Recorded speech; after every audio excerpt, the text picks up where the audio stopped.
Writing about government or corporate control of pregnancy in the shadow of Atwood is a brave act. But Ramos has a unique angle on this story, almost backgrounding the dystopic element, not in plot but in theme, in order to paint other characters in social relief. While her protagonist Jane is Filipino, most of those around her come largely from backgrounds of extraordinary wealth and privilege. Navigating these petty and powerful structures is a delicate and sometimes mysterious matter, where any in a service industry finds success at whim, rather than merely hard or competent work.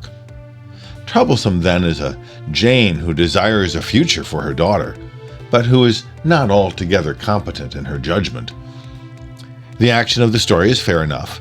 Plenty of expected scenes from holding a large number of pregnant women in captivity, hardly a spoiler by the way because that's on the dust jacket, and each of the primary characters is drawn to serve a social political function rather than one of real nuance. The rebellious and narcissistic one, the privileged and compassionate one, etc. Now these are weaknesses in the crafting of the novel, but they aren't deal-breaking for me.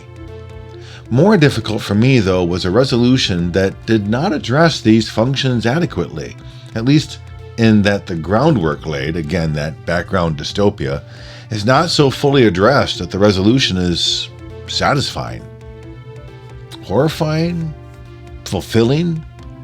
What are we to make of a grand vision of enterprise against women growing still, but at its heart, two characters who find a positive future only because one was motivated by shame and guilt, and both admonish us to change our attitudes? Yes, capitalism is a powerful force, so much so that every character bows before it from beginning to end.